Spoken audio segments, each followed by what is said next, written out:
Olá, minha irmã, meu irmão, alunos do ISB, alunas, peçamos à Virgem Maria, a São José, a São Boaventura, o nosso anjo, que nos ajude neste estudo da teologia das religiões. E digamos com muita simplicidade: glória ao Pai, ao Filho e ao Espírito Santo, como era no princípio, agora e sempre. Amém. Então hoje nós estamos no 13º encontro, estamos finalizando o documentozinho Diálogo e Anúncio, Diálogo Interreligioso e Anúncio, parte 2. A título de introdução, nós temos estudado já os itens A, B e C e vamos para o D. Falávamos do diálogo interreligioso e o anúncio, o A, correlatos, mas não intercambiáveis, a igreja e as religiões, anunciar Jesus Cristo. E agora empenho na única missão, Jesus, nosso modelo. E aqui tínhamos visto esses tópicos, e agora eu quero que vocês me ajudem aqui no breve rascunho a estudar. Somente estude, tá bom? Empenho na única missão, como os dois caminhos na mesma missão.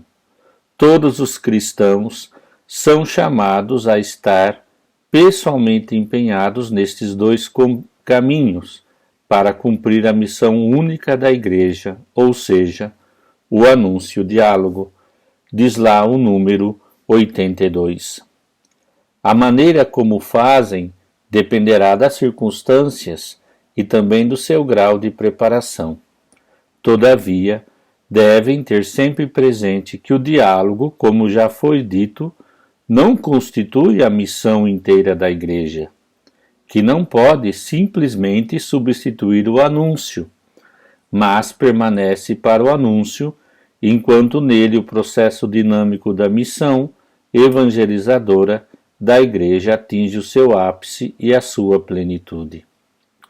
Empenhados no diálogo interreligioso, descobrirão as sementes do Verbo nos corações das pessoas e nas tradições religiosas a que pertencem. Aqui nesse número 82, essa frase é muito importante, né? Descobrir as sementes do Verbo nos corações das tradições religiosas a que pertencem. Aprofundando o seu apreço pelo mistério de Cristo, olha só, poderão discernir os valores positivos na busca humana do Deus desconhecido, ou só parcialmente conhecido.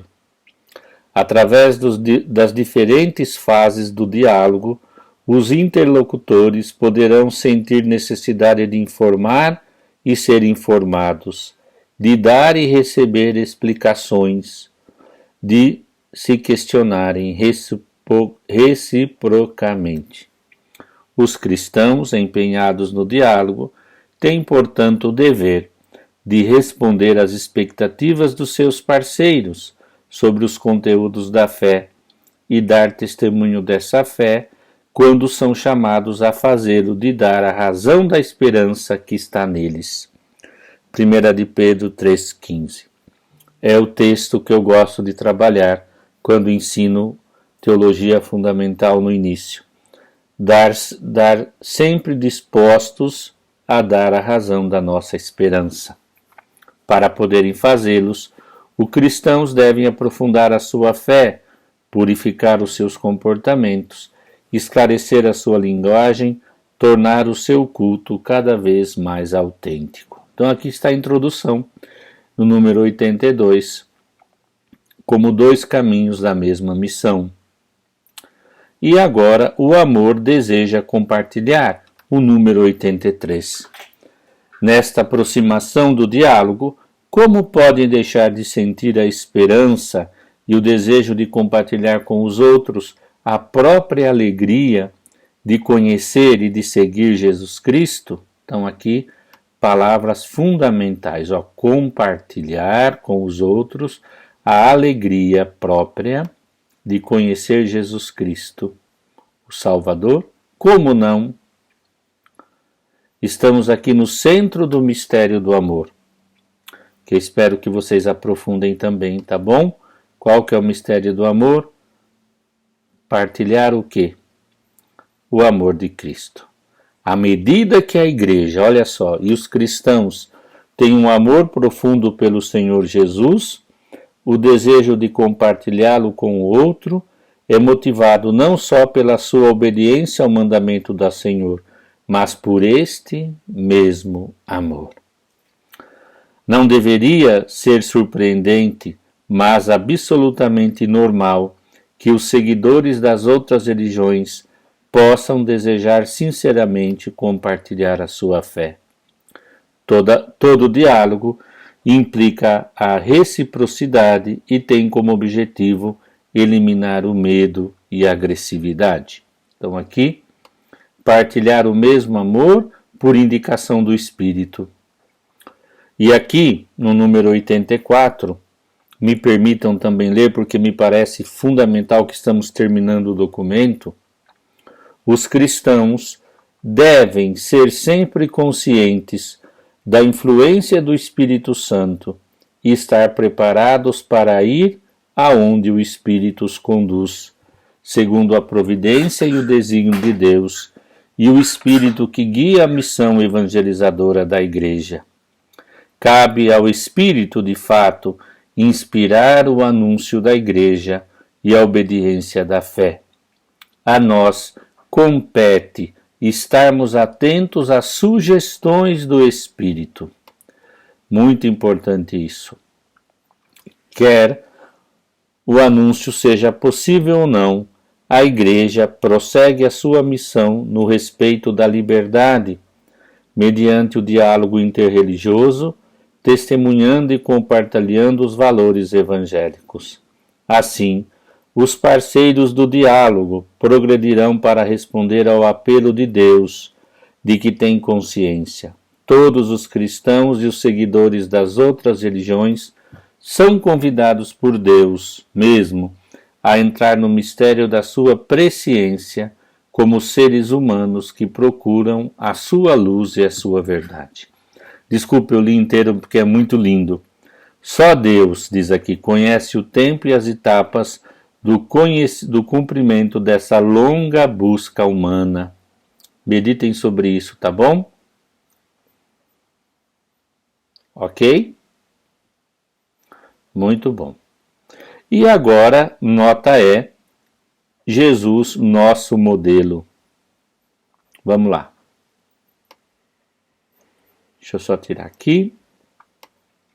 Venham comigo, número 85. E seguindo o exemplo de Jesus. Qual é o exemplo de Jesus? Vamos ver. E neste clima de expectativa e de escuta, que a igreja e os cristãos continuam o anúncio e o diálogo interreligioso com o verdadeiro espírito evangélico. Estão conscientes de que Deus concorre em tudo para o bem dos que o amam. A graça faz-lhes conhecer que Ele é o Pai de todos, que se revelou em Jesus Cristo. Não é porventura para eles o modelo e o guia no empenho tanto pelo anúncio como pelo diálogo? Não é porventura o único que ainda hoje pode dizer a uma pessoa sinceramente religiosa: não estás longe do reino de Deus, como ele disse àquele mestre da lei? Por que Jesus pode fazer isso?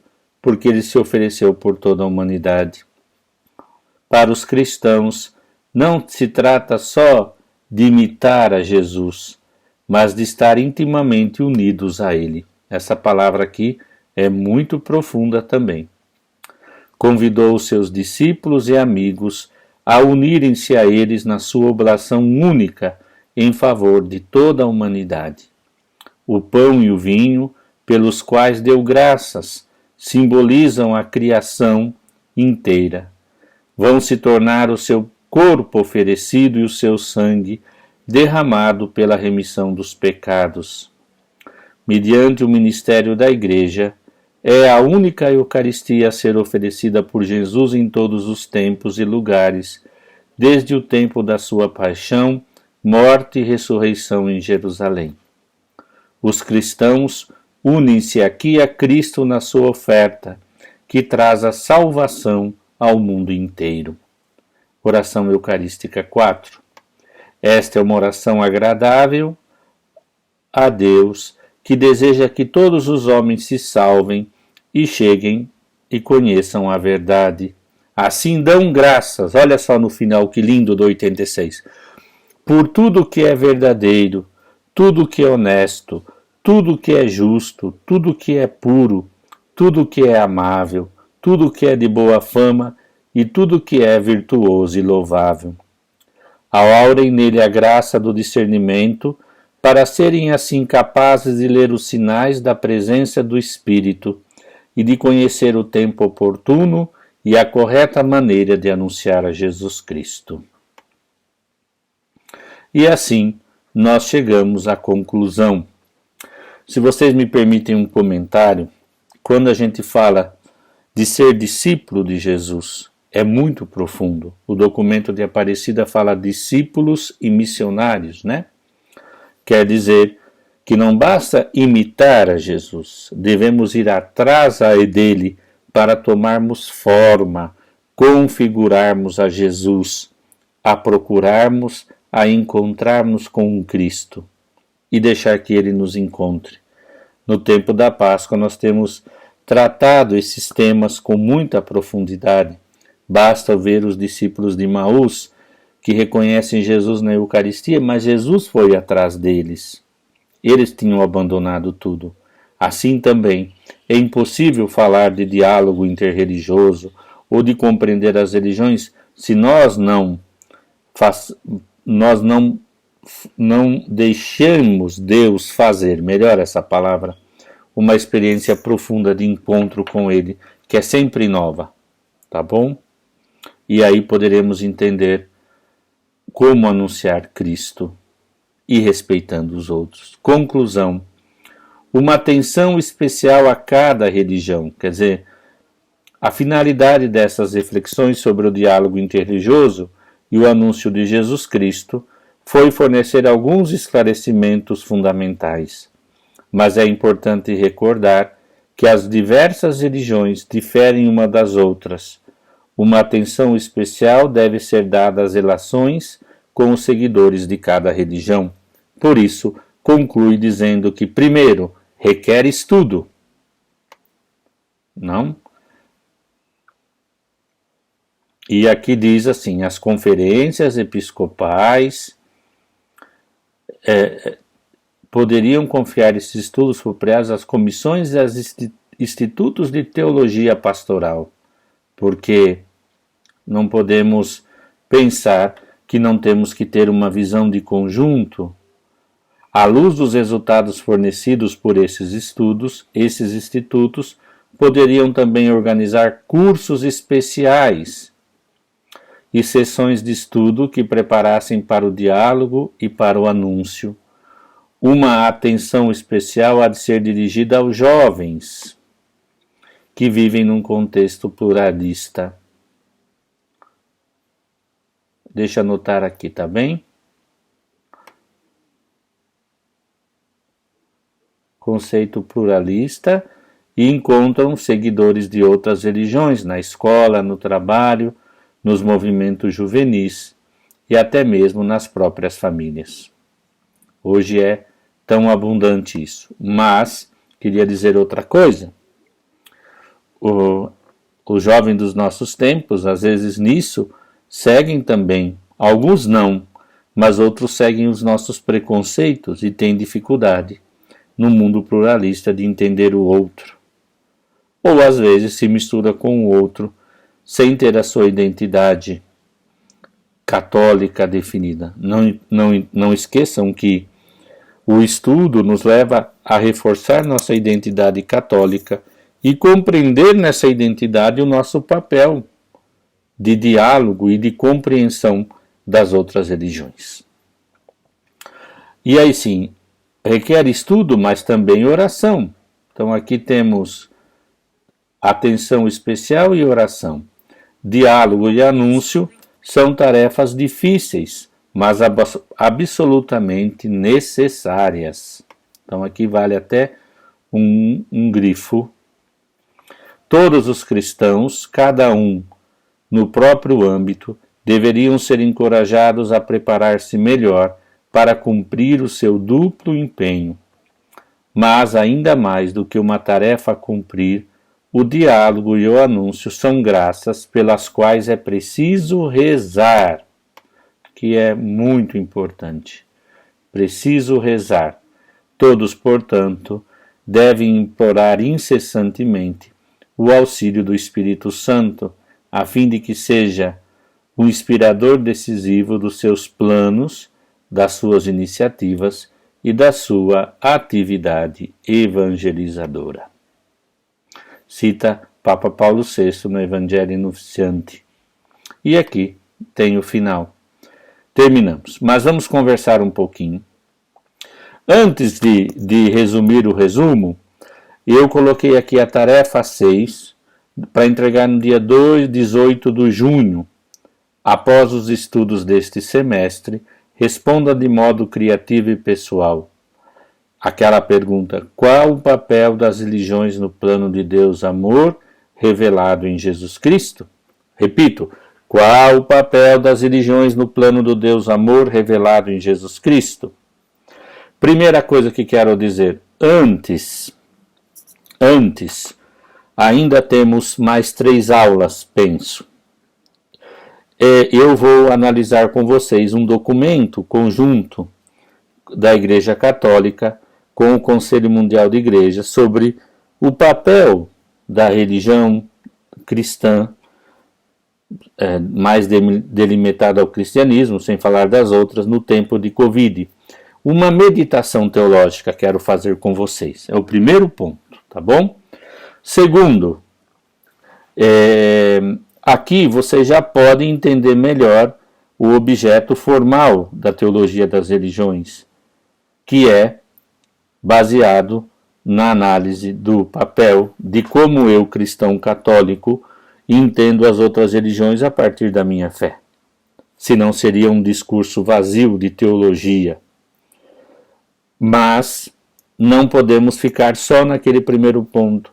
As religiões têm alguns elementos de verdade, as sementes do verbo, sim, mas mais que isso, o Espírito Santo também age nelas, porque o Espírito Santo age nas pessoas.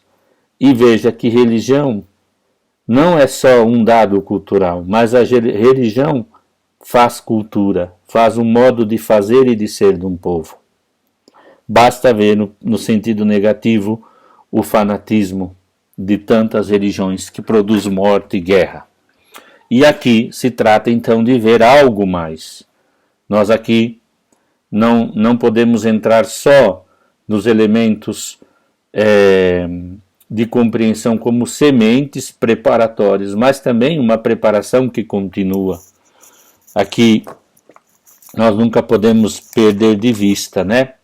O papel que temos como cristãos de encontrar o que há de bom, de puro, de amável. Eu, como sempre, procurava algum livro aqui que nem pensei de falar com vocês, mas estava com vontade de falar. Então os senhores têm um pouco de paciência se eu continuar aqui. Aqui, achei. Que eu já coloquei na bibliografia, por exemplo, essa obra, Diálogo Interreligioso, Religiões a Caminho da Paz, feito pelo cônego católico José Bison, Rabino Michael Scherzinger, que organizaram coisas lindas, assim. E aqui alguns artigos interessantes, né? Que infelizmente nós não poderemos ler, mas temos no primeiro capítulo o diálogo interreligioso com o nosso cardeal católico Raimundo Damascena. Ele diz assim, eu gostaria de ler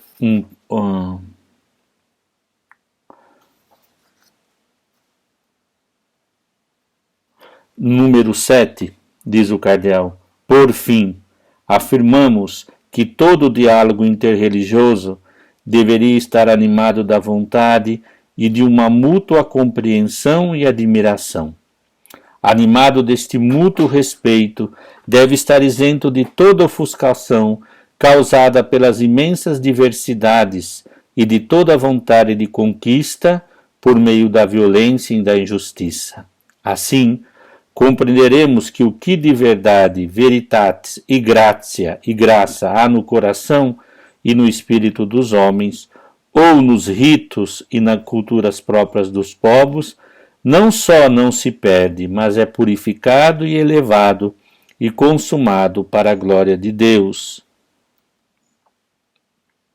E aqui ele cita o Inquirido Vaticano, né, onde foi citado, e também do Puyi, que fala sobre o cristianismo e as religiões. Depois, uma curiosidade, no segundo capítulo, tem do Coragem de Dialogar, do Rabino Michel Schlesinger, bacharel em Direito pela USP, rabino da Congregação Israelita Paulista e representante da Confederação Israelita do Brasil. E ele fala, coragem de dialogar, nós estudamos o diálogo. Mas tem um número aqui que me acha muito lindo. É preciso viver em nossas escolas, nos ambientes de trabalho e em nossas casas com a enorme responsabilidade de conciliar-nos e poder ser um modelo para que toda a sociedade viva em constante diálogo. Como nos alerta o Rabino Dorff, a religião não será a garantia de uma sociedade ética. Celebramos o Estado laico e, ao mesmo tempo, reconhecemos que valores representados pelo modelo teológico de um Deus que busca aliar lei à ética nos poderão servir de inspiração. Muito lindo. Depois temos aqui um Sheikh Rihad Hassan Hamadeh, teólogo muçulmano, historiador, cientista social, palestrante, presidente do CAUCIO, Centro Árabe Latino-Americano, e etc. e tal, no Brasil. A importância do diálogo interreligioso no Islã, e ele diz aqui o número 5. Estou dando apenas gotinhas, né, de sabedoria, como diz o outro. O diálogo é essencial para se ter uma vida harmoniosa e estável. É necessário conhecermos uns aos outros, saber o que o outro pensa, no que acredita, qual sua expectativa em relação à minha pessoa. Mas isso não basta, pois eu também tenho que me apresentar de uma forma harmoniosa e esclarecer a minha crença de forma respeitosa e agradável. Para isso tenho que me preparar para algumas situações não esperadas, etc. Então aqui é muito lindo ouvir isso de um sheik, né? Sheikh Rihad Hassan Hamadeh. E eu fico pensando, eu como cristão católico, quando me apresento, tinha que apresentar um Deus, amor, que ama. Depois, tá bom, meus amados? Eu não sei se vou dar... Depois, e tem o quarto capítulo, escrito por Dom Romanos Dauat, bispo auxiliar ortodoxo, antioquino, de São Paulo e de todo o Brasil. Ele estudou no Líbano e diz assim, para que todos sejam um, João 17:11. Ele diz assim, o que ficou claro nas palavras da oração de Jesus é que a unidade da Igreja está vinculada com a vida do Deus Trinitário. A Deus é família, Pai, Filho e Espírito Santo. Esta unidade é a imagem e a exemplo da unidade que une a Santíssima Trindade, para que sejam um, assim como nós somos. Para que tu sejam um, tu, ó Pai, estás em mim e eu em ti. Que também eles sejam um em nós. A unidade dos cristãos provém da unidade com Jesus e, por conseguinte, da Santíssima Trindade. Querido, então está aqui, queridos e queridas, eu tenho mais alguns artigos, né? Ainda são deixa eu ver aqui, são vários, 6 ou 7. São 8 e eu li até o quarto. E eu vou continuar nas próximas aulas dando algumas centelhas, tá bom? Então, obrigado. Podem começar a preparar a pergunta final. Desejo a vocês toda a paz e todo o bem. Obrigado por me compreender. Saibam que para mim é uma alegria servir a vocês. Peço perdão se não atinjo os meus objetivos, mas eu busco com muito amor. Paz e bem!